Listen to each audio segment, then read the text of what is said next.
Hello everyone, welcome back. मेरा नाम है वेदांत और मैं यहाँ पर आया हूँ मिलने एक मेरे बहुत अजीज दोस्त mister speed hiker mister Shravan Parekh.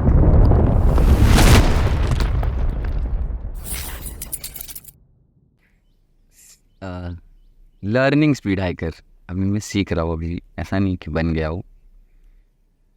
बताइए, फिर चालू करते हैं। मैं आपको बता दूँ, रिसेंट में इन्होंने in the month of November एक बहुत रेंज हाइक की है, बहुत बड़ी सह्याद्री में, for around 8 to 10 days, right? So we are going to talk about that, what he learned, what was his experience, everything. Yeah, Shravan. So basically we are gonna talk about speed hiking and what is the concept. थोड़ा बहुत मैं मेरी journey के बारे में बताऊँगा कि मैं कैसे स्पीड हाइकिंग में घुसा, तो ताकि सब लोग रिलेट कर पाए। तो I will start with that.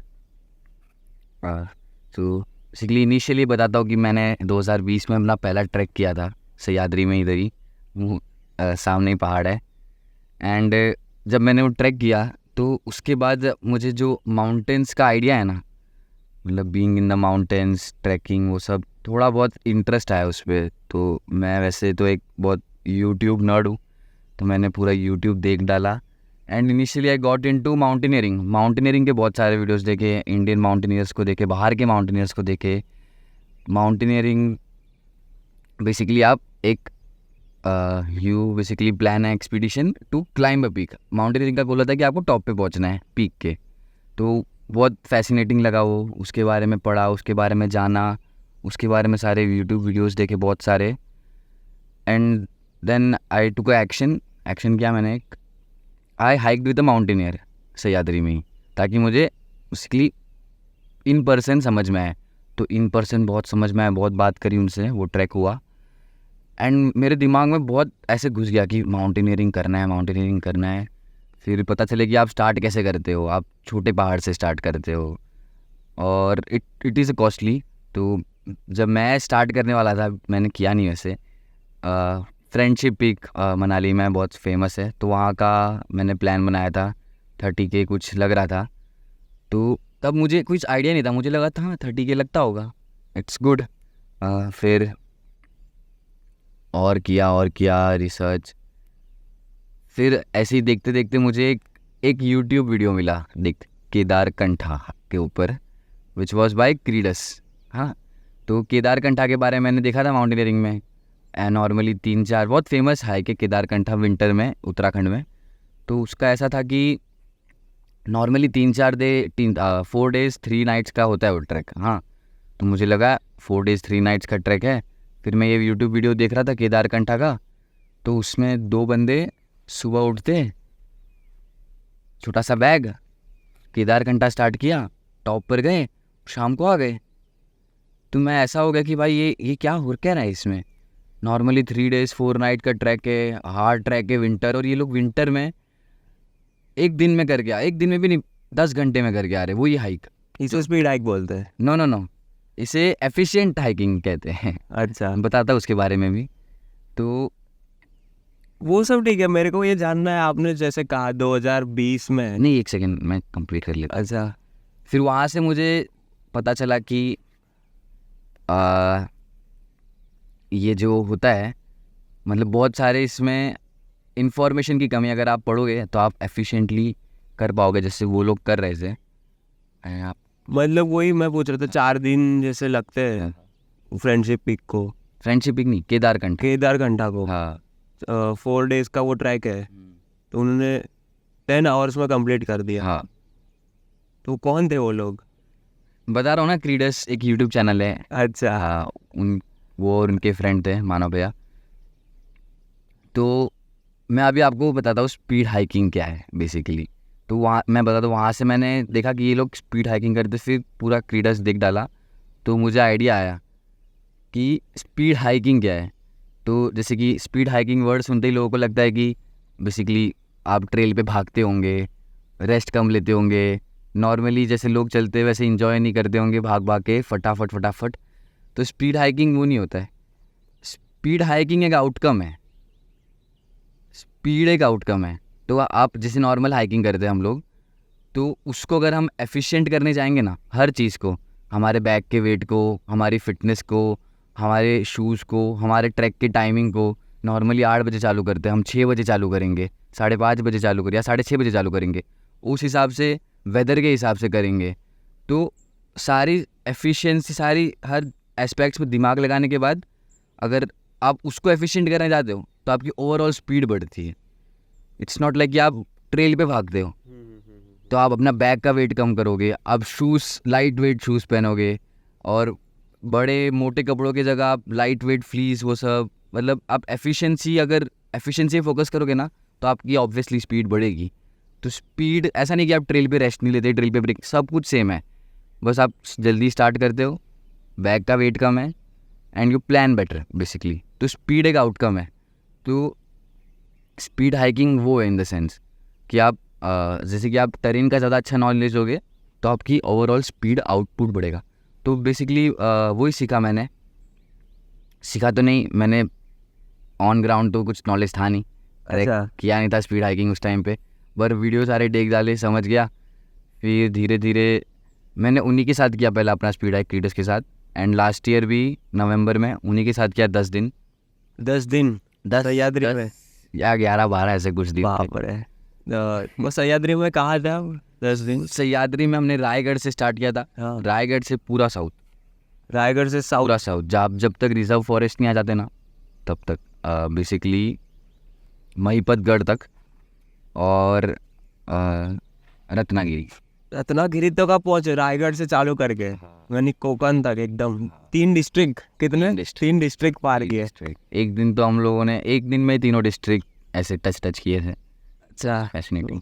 बताए फिर उसकी दिनचर्या क्या होती है, रूटीन, डेली रूटीन कुछ? हाँ, ये बहुत अच्छा सवाल है कि जैसे कि नॉर्मल आप माउंटेनियरिंग या हाइकिंग में आप ट्रेल पे रहते हो पूरे टाइम, विच इज़ गुड, उसमें भी मज़ा आता है, बट स्पीड हाइकिंग में आपको बहुत कुछ देखने मिलता है, ऐसा मुझे लगता है। स्पीड हाइकिंग में जैसे कि इंडिया का कॉन्टेक्स्ट है ये कि आप विलेजेस में रुकते हो, तो ऐसे रिमोट विलेजेस में आप स्टे करते हो जहाँ आप और कोई और प्लान से पहुँच ही नहीं सकते, आपका कोई और प्लान आपको बहुत रेयरली पहुँचाएगा वहाँ पे, तो हाँ, विलेजेस देखने मिलते हैं, और ओवरऑल आप 25 to 30 किलोमीटर का डिस्टेंस कवर करते हो दिन में, तो बहुत कुछ ट्रेल एक्सपीरियंस होता है।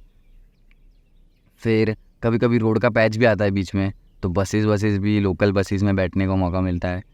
तो ओवरऑल जो पैकेज है ना स्पीड हाइकिंग, वो बहुत मस्त है, इट्स वेरी इंटरेस्टिंग।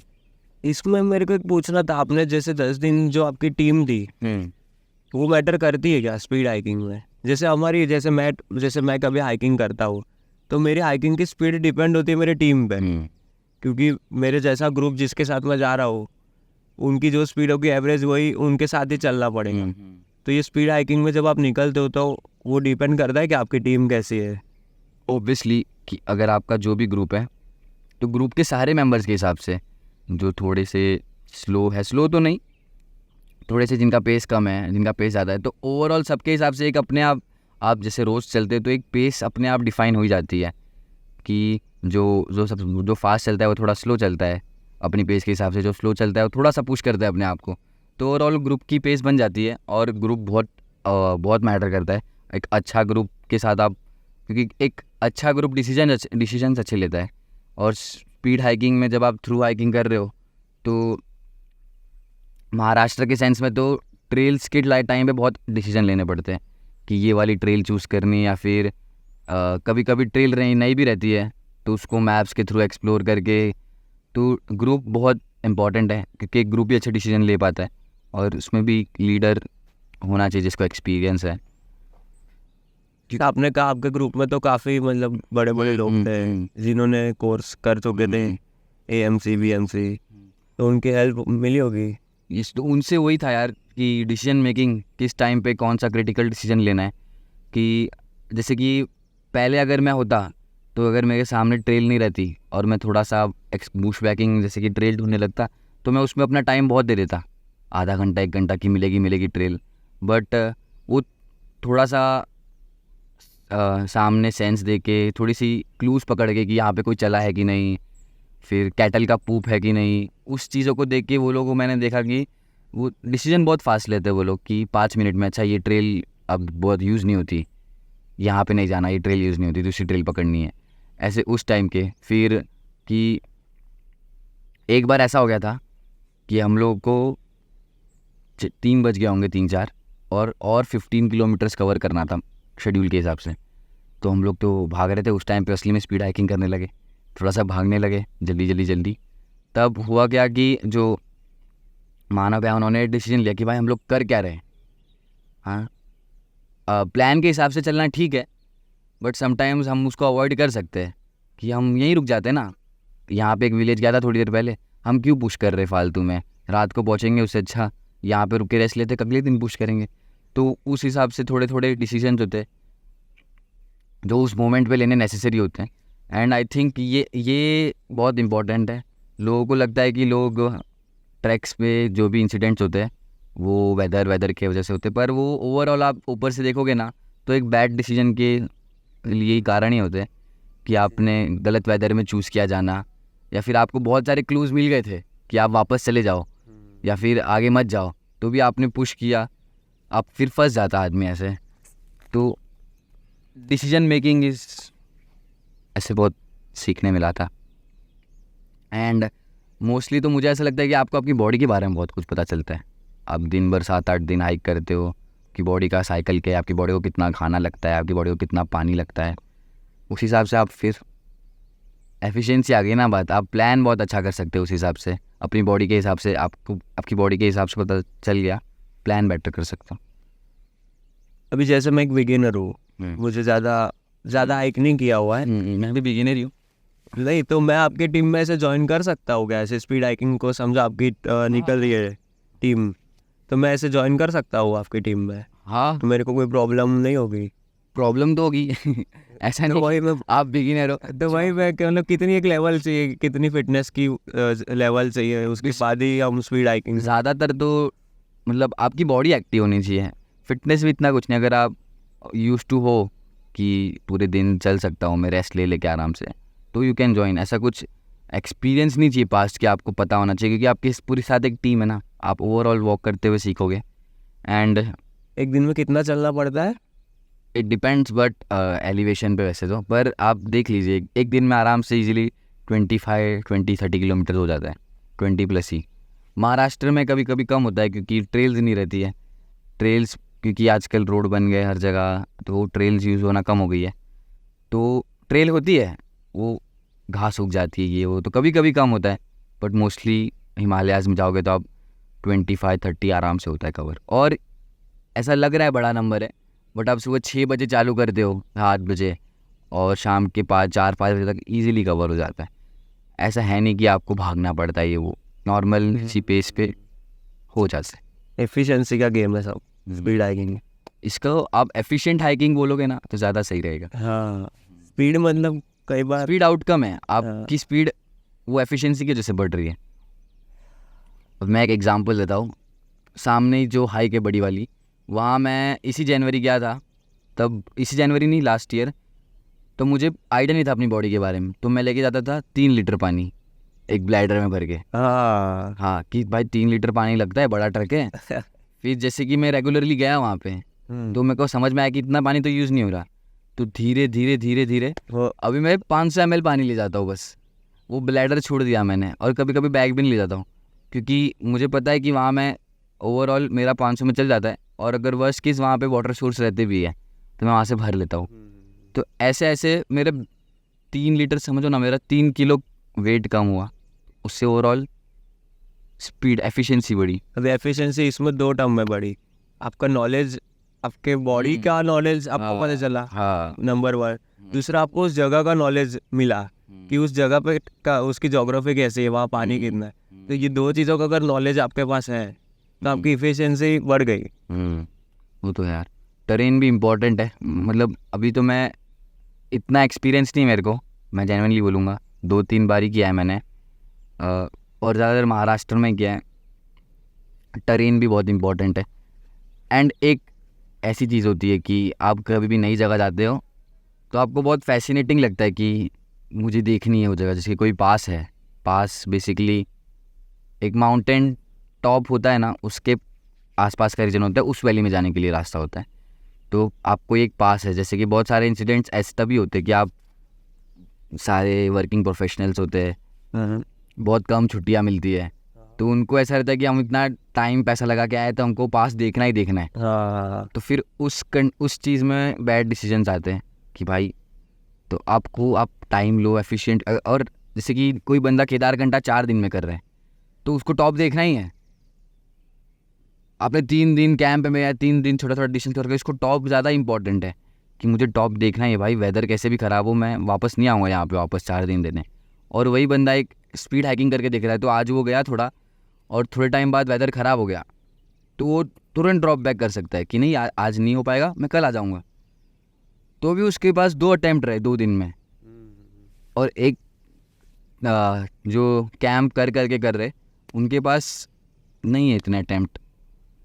तो भी मेरे को अभी भी यकीन नहीं हो रहा है कि ये जो 4 दिन का सफ़र 10 घंटे में कैसे है, मतलब उसमें। और आप बताइए और कौन से फैक्टर ध्यान रखते हो? जैसे कि वो 4 दिन है ओवरऑल, कोई भी बंदे के हिसाब से। हाँ आप एक अनफिट बंदे को भी डाल, मतलब वो जो कमर्शियल हाइक्स करवाते हैं उनका भी सही है कि हम उनको 4 दिन रखना ही पड़ता है, 4 या 3 दिन, क्योंकि वो उसमें अनफिट बंदे आते हैं। जैसे कोई भी आ सकता है, जिन्होंने कभी हाइक भी नहीं किया वो लोग आते हैं उसमें, तो उनके हिसाब से पूरी आइटिनरी बनी है, दिन की 3 किलोमीटर 4 किलोमीटर। अच्छा, दिन का 3-4 किलो। हाँ, और उनका फोकस वो भी सही है। उनका फोकस रहता है कि आप ज़्यादातर माउंटेन्स में टाइम स्पेंड करो, कैंपिंग करो, ये सब अलग अलग एक्सपीरियंस उसमें भी मिलता है। बट उसके ड्रॉबैक्स भी है, आपका खर्चा ज़्यादा होता है, फिर लिटरिंग ज़्यादा होती है माउंटेन्स पे, कचरा ज़्यादा फैलता है। और यही है कि आप उसके हिसाब से देखोगे ना, तो डिसीजंस उस टाइप की ट्रैकिंग में थोड़े, मेरे को ऐसा लगता है, गलत हो जाते कभी कभी। और स्पीड हाइकिंग में इन जनरल आपके पास वो ऑप्शन है ना कि आप फॉल बैक करके अगले दिन ट्राई कर सकते हो, वो इंश्योरेंस है बेसिकली एक, बहुत सही रहता है। आपका जो 10 दिन का था एक्सपीरियंस, उसके बारे में ज़रा और बताइए डिटेल में। जैसे अभी पहले दिन आपने रायगढ़ से चालू किया, फिर आप कैसे उसकी कहाँ तक वो पहुँचा है आपने, और आप मतलब आप कब तक टिके रहे उसमें? क्योंकि बहुत लोग आए थे, और जैसे मैंने सुना कि बहुत लोग आते हैं, उनकी एक रेजिस्टेंस तक पहुँच जाते हैं, फिर वो वापस चले जाते हैं। रेजिस्टेंस, फिर बहुत सारे फैक्टर्स होते हैं, जॉब वॉब, हाँ, टाइमिंग। तो मैं तो जैसे स्टार्ट किया था, मैं 2 दिन बाद स्टार्ट किया था उस टाइम पे। बेसिकली कम्युनिटी हाइक है, मानव भाई सब प्लान करते हैं, क्रीडर्स। तो मैंने 2 दिन बाद ज्वाइन किया था रायगढ़ पे, और मेरा प्लान था पूरा लास्ट तक रहने का, जो कि मैंने किया। और रायगढ़ से हम लोग, रायगढ़ के बाद हम लोग गए थे, रायगढ़ के साइड से एक विलेज आता है वाघोली, और वाघोली डे 1 पे इतना सुंदर विलेज दिख गया था ना, तो बहुत एक्साइटमेंट बहुत बढ़ गई थी। वाघोली बहुत सुंदर विलेज है पहाड़ों के बीच में, रायगढ़ के बेस पे, बेसिकली उस साइड, ऑपोजिट साइड। फिर रायगढ़ यही डिटेल्स तो मुझे भी याद नहीं है अभी इतनी, बट यही था दिन भर। और स्पीड हाइकिंग में क्या, जैसे कि मानो भाई प्लान करते कि अगर कोई घर नहीं मिला तो हम मंदिर तो रहती है हर गाँव में, वो बहुत फैसिनेटिंग है कि आप मंदिर में जाके सो सकते हो, या किसी टॉप पे मंदिर में सो सकते हो। और नो टेंट्स वेंट्स कैरी नहीं करते, क्योंकि महाराष्ट्र में इतना ज़रूरी नहीं है टेंट्स, वेदर स्टेबल रहता है रात को भी।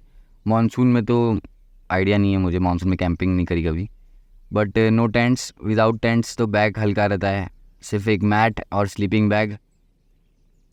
नवंबर में, नवंबर, दिसंबर, जनवरी, तीनों टाइम कर सकते। सोने का ठीक है ऐसे आप मंदिर में या कहीं पे भी? फिर खाने का क्या कर दो? खाने का गाँव में, विलेजेस में, विलेजेस लोगों को भी वो मिलता है, थोड़ा मॉनेटरी बेनिफिट होता है, फिर हमको भी खाना मिल जाता है बढ़िया सा। सही। जहाँ बेसिकली कभी मोस्टली तो जहाँ खाना खाते हैं वहीं पे स्टे मिल जाता है।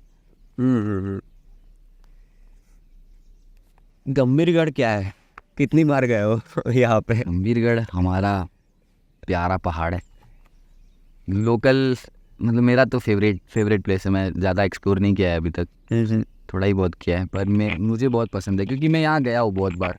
इस जगह को मैंने हर सीज़न में देखा है, हर टेरेन में देखा है, हर रूट्स में देखा है, तो मुझे बहुत इंटरेस्टिंग, बहुत फैसिनेटिंग लगती है जगह, बहुत। मेरा ट्रेनिंग ग्राउंड है बेसिकली। अच्छा, यहाँ पे ट्रेनिंग के लिए जाते हो? ट्रेनिंग के लिए जाते हो, ट्रेनिंग के लिए, दोस्तों के साथ टाइम स्पेंड करने के लिए, नहाने के लिए, वाटरफॉल्स, उस जगह। सही है। और आपको कुछ कंक्लूजन देना है स्पीड हाइकिंग के लिए, और कुछ बताना चाहोगे ब्रीफ में? मैं एक मेरा डिलेमा बताता हूँ। जब स्टार्टिंग में बता रहा था माउंटेनियरिंग, मैं इनिशियली माउंटेनियरिंग के पर्सपेक्टिव से पूछा था कि मैं बहुत कंस्ट्रेंट था कि माउंटेनियरिंग ये होता है पहाड़ों में ट्रैकिंग, माउंटेनियरिंग पहाड़ चढ़ना रहता है, टॉप पे पहुंचना रहता है, वापस आना रहता है। फिर जैसे मैंने ये सब एक्सप्लोर किया, यूट्यूब क्रीडस से मिला, तो मेरे दिमाग में आया था और एक क्वेश्चन आया था जो कि मैं आई एम वेरी ग्लैड कि आया था, कि ये सवाल था कि या मुझे पहाड़ चढ़ना है कि मुझे पहाड़ों में टाइम स्पेंड करना है ज़्यादा। यही तो कॉन्सेप्ट है। हाँ, टाइम स्पेंड करना है या चढ़ना है? हाँ, मुझे क्या पसंद है, मुझे पहाड़ चढ़ना पसंद है।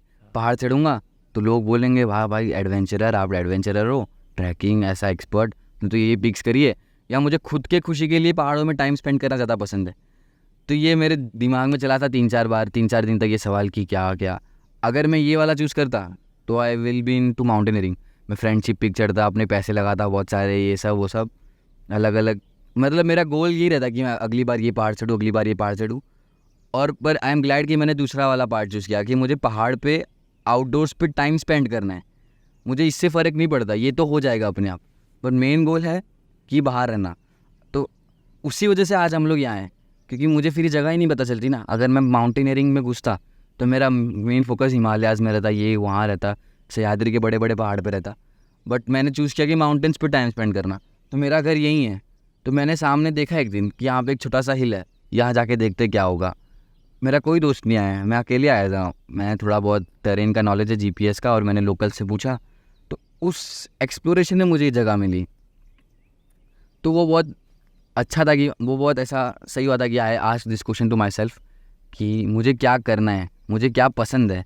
तो बहुत क्लियर था मैं कि मुझे माउंटेनियरिंग, पहाड़ों पे टाइम स्पेंड करना पसंद है। और टाइम स्पेंड ज़्यादा कैसे होगा?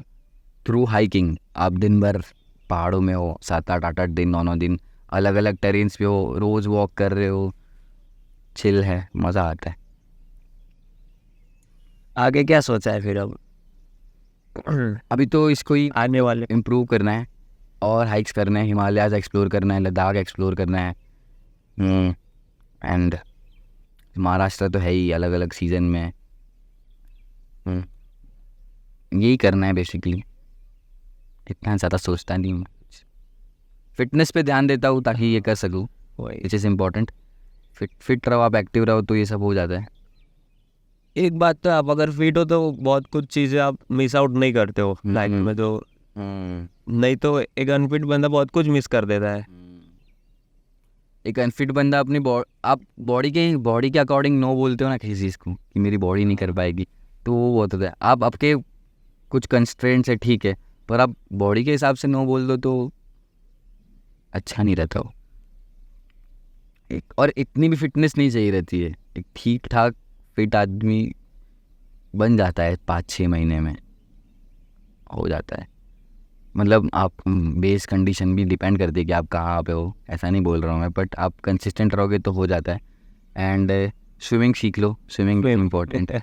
स्विमिंग करोगे तो आप हर ट्रैक में आप जहाँ पे भी जाते हो तो आपको ऐसे वाटरफॉल या कुछ तो मिलता ही हो। हाँ, हर ट्रैक पे तो नहीं, बट ओवरऑल 2-3 दिन में मिल जाती एक जगह अच्छी सी नहाने के लिए। क्रिस्टल क्लियर पानी, नहाओ, गहरा पानी। तो वहाँ पे मैंने देखा है कि जिनको स्विमिंग नहीं आती है थोड़ा सा कंस्ट्रेंट हो जाते हैं, ऑब्वियसली मिस आउट कर देते हैं बहुत अच्छी एडवेंचर। वो 2-3 मिनट को मिस आउट कर देते हैं कि पहली बार पानी में कूदना एकदम। और मतलब ऐसी जगहों पे पानी कैसा होता है, गहरा ही होता है, क्योंकि ऐसा अच्छा एकदम लेवल हमको पता नहीं होती। बहुत रेयर होता है कि आपको पूल टाइप जगह। हाँ, तो वो स्विमिंग तो आनी ही चाहिए, तभी वो आप उसमें हिम्मत कर पाओगे अंदर घुसने की। स्विमिंग, और ऐसा भी नहीं कि आपको स्विमिंग आती है तो आप कहीं भी कूद जाओ। वो भी मैटर करता है कि आप देखो वहाँ पे कोई और नहाने लायक जगह है कि नहीं, लोकल्स को देख के। अभी यहाँ तो आप जा सकते हो, बट यही आप वडोदरा में जाओगे तो थोड़ी दिक्कत हो जाएगी। सही है। मैंने भी देखा था जो बिगिनर होता है ना वो लोग बहुत सारा सामान लेके निकलते हैं। एक बार मैं भी रायगढ़ गया था तो एक मेरे साथ थे बिगिनर थे वो, तो उन्होंने 1 किलो ग्लूकोज का डब्बा साथ में लिया था। कार से 1 किलो लेके घूम रहे, फिर रिटर्न में वही किसी को दे दिया, यूज तो हुआ ही नहीं। यूज़ भी नहीं हुआ। नहीं हुआ। आप भी तो थे। हाँ, मैं भी था, ऐसी बात है। बट वही ना, जैसे कि आप देखो रायगढ़ में ट्रैक बहुत कम है, सीढ़ियाँ है। उधर पे लोग पानी बेचते हैं, नींबू पानी बेचते हैं। आप वहाँ विदाउट बैग जा सकते हो भाई, थोड़ा सा कैश लेके जाओ बस। वो 1 किलो ग्लूकोज का डब्बा उन्होंने खरीदा, उसकी जगह कैश लेते नॉर्मल, और पानी पीते, नींबू पानी पी देते भाई हर टर्न पे। और ट्रैक तो है ही नहीं, सीढ़ियाँ हैं। तो वही टेरेन की नॉलेज, थोड़ा बहुत अंडरस्टैंडिंग, क्या क्या क्या आपको चाहिए रहता है एक्चुअली। 1 किलो ग्लूकोज का डब्बा तो कहीं नहीं चाहिए रहता है मेरे हिसाब से तो। बिगिनर ऐसा एक इनसिक्योरिटी होती है ना कि नई जगह पे जा रहा हूँ। महाराष्ट्र उस सेंस में बहुत आपको फैसिलिटीज़ मिल जाती है, फेमस ट्रैक्स पे बहुत सारी, ऐसे तो हर जगह मिलती है। बट एक और है कि वैसे तो अभी सब स्मार्ट हो ही रहे हैं, बट लीव नो ट्रेस है एक। आप कहीं पे भी जाते हो तो कचरा उठा लिया करो वापस, अपना खुद का कचरा, बाकियों का तो क्या ही करोगे। अपना खुद का कचरा रख दिया करो अपने पास। सही बात है। पहली बार पावागढ़ हाइक किया करवाया था अपन ने, तब भी हमने कॉन्सेप्ट बताया था सबको कि हमारे साथ जो ग्रुप था उनको सबको बताया था कि अपना कचरा नहीं यहाँ पे कुछ रहना चाहिए। सबने किया भी, सबने उठा लिया था अच्छे से।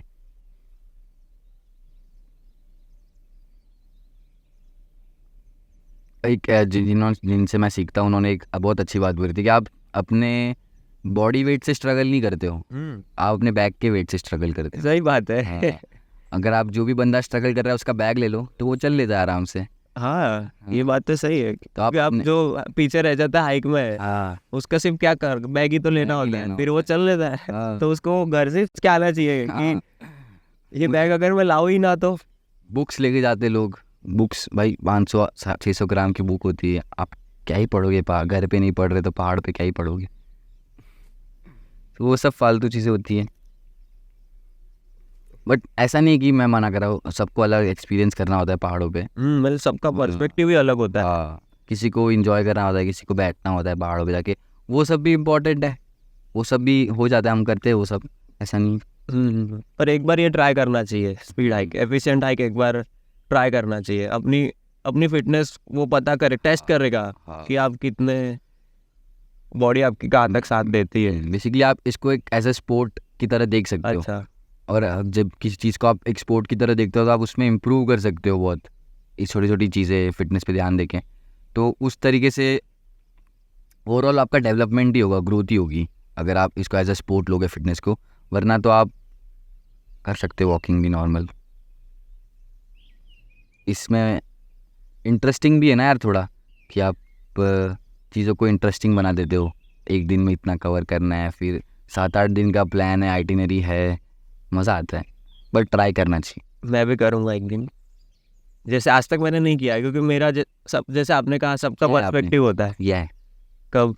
कलावन तिंदुर प्रबल, अच्छा, वो स्पीड हाइक थी। उसको हमने प्लान ऐसे किया था स्पीड हाइक के। अच्छा। आपने नोटिस किया होगा जब सब लोग प्रबलगढ़ चढ़ रहे, कलावन तिंदुर चढ़ रहे थे, तब हम उतर रहे थे। उस हिसाब से प्लान था वो, मतलब उसमें और एक और हाइक थी बट वो कर नहीं पाए थे। बट ओवरऑल वो एज अ प्लान ही किया था, एज अ स्पीड हाइक। हमने, आपने कभी सोचा था कि एक दिन में 2 महाराष्ट्र के गढ़ होंगे और सुबह 11 बजे तक ही हो गए थे 2? वो प्लान था उस हिसाब से। पर उसके बाद मेरा घुटना भी वो हो गया था, जवाब दे दिया था। मैं ट्रेन पूरा ऐसे लंगड़ाते ट्रेन पकड़ा हूँ। देखो इतना आसान भी नहीं है। तो वो तो पहली बार इतना एलिवेशन, और वो हो जाता है कभी कभी, बट नेक्स्ट टाइम नहीं होगा। रैप अप करते इसको, करो। ठीक है, बस तो यही था, यही जानने मिला आपको भी कुछ इनके एक्सपीरियंस से। 10 दिन का जो उन्होंने सह्याद्री में किया, और इसके पहले ये 10 दिन तो चलो एक वो है बस कहने के लिए, पर उसके पीछे इनकी जो 2 साल से मेहनत है, अपने बॉडी को फिटनेस से लेके सब कुछ इन्होंने गंभीरगढ़ से चालू करके यहाँ सिलवासा में सबसे पहले इन्होंने जैसे कहा इस जगह से चालू किया, यहाँ से चालू करके गंभीरगढ़ पे इतने बार ट्रेनिंग के लिए गए। फिर उन्होंने 10 दिन सह्याद्री में स्पीड हाइक का जो किया क्रीडस के साथ।